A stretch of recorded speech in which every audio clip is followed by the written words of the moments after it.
কর্তৃত্ববাদী হয়ে উঠবে, এইটা আমরা কিন্তু সমর্থন করব না। কর্তৃপক্ষের সাথে বিভিন্ন দাবি দেওয়া নিয়ে আলোচনা হতে পারে, আলোচনা হবে। দাবি দেওয়া যৌক্তিক, তারা রাস্তায় নামতেই পারে অনেকগুলো। এই গত 9 মাসে প্রায় 350 আন্দোলন হয়েছে। তো যৌক্তিকভাবে যদি আন্দোলনগুলো সমাধান করা যেত, তাহলে তো এই আন্দোলনকারীরা বারবার রাজপথে আসতো না। এমনকি আমরা তো সরকারের পক্ষে শুরুর দিকে বলেছিলাম যে ভাইয়ের আল্লাহর হস্তে 2-3 মাস আন্দোলন করেন না, সরকারকে স্থিতিশীল হতে দেন। এই পল্লী বিদ্যুৎ সমিতির লোকজনকেও একই কথা বলে আমরা আশ্বস্ত করেছিলাম। তো তাহলে কথা না শুনলে তো মানুষের পিঠ যদি দেয়ালে ঠেকে যায়, তখন তো রাজপথ ছাড়া আসলে আর গতি থাকে না। আমরা কর্তৃপক্ষকে আমরা অনুরোধ করব যে এখানকার দায়িত্বশীল প্রতিনিধিদের সাথে বসে এই সমস্ত মামলাগুলো প্রত্যাহার করা, তাদের এবং যাদেরকে চাকরিচ্যুত করা হয়েছে তাদের চাকরি ফিরিয়ে দেওয়া। তবে অবশ্যই কেউ যদি এই আন্দোলনের মাধ্যমে ঘর পোড়ার মধ্যে আলু পোড়া খোঁজে, কেউ যদি কোনো ষড়যন্ত্র করে, তার বিরুদ্ধে ব্যবস্থা নেওয়া হোক, সেটাকে এখন আমরা সমর্থন করি। আজকে আপনারা একটা কর্মসূচি বোধহয় ব্ল্যাক আউট করেছিলেন।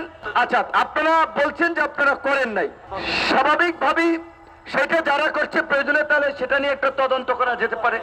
কিন্তু আমরা আপনাদেরকে অনুরোধ করব, আপনারা দাবি দেওয়া আদায় করেন। আমরা নতুন বাংলাদেশে সবকিছু করব, নতুন ভাবে করতে চাই। কাজও চলবে, আন্দোলনও চলবে।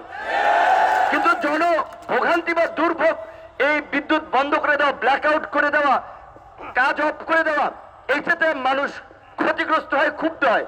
বরঞ্চ আমরা আন্দোলনের কৌশল আমরা ঘুরাই, কাজও চলবে, আন্দোলনও চলবে। এবং এই যে আমি আজকে আসছি, আমাদের আইনজীবী ভাই আসছে, আরো আপনাদের স্টেক হোল্ডার যারা আপনাদের প্রতি সহানুভূতিশীল, তাদেরও সমর্থন আপনারা আদায় করেন, তাদের সাথেও কথা বলেন। এবং আমি আজকে এখান থেকেও গিয়েও আমি আবার আমার জায়গা থেকে উপদেষ্টাকে বলবো আপনাদের বিষয়গুলো যেন যৌক্তিকভাবে সমাধান করে। উনি আমলা ছিলেন, আমলা মানুষ, তার তো বোঝার কথা। এবং তিনি এই সেক্টরেরই লোক ছিলেন, কাজে দীর্ঘদিন ধরে তিনি এখানে থাকার ফলে এই সমস্যাটা তো আমরা পত্র পত্রিকায় অনেক আগে থেকে দেখে আসছি। তো এই পরিস্থিতির পরে এত কিছু পরিবর্তন হয়েছে, এত দাবি দেওয়া আন্দোলন হয়েছে, এইখানে কেন আপনাদের দাবি দেওয়া আদায় হবে না? অবশ্যই আপনাদের যৌক্তিক দাবি দেওয়া আদায় হবে, আমরা সেটা চাই। এবং আপনাদের প্রতি আমাদের সংহতি সমর্থন আছে।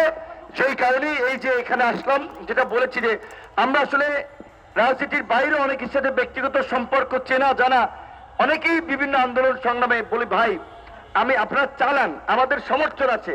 তারপরে এই যেমন ভাইরাসও গেছে, যেই কারণে আসছি, আপনাদের কাছে দোয়া চাই।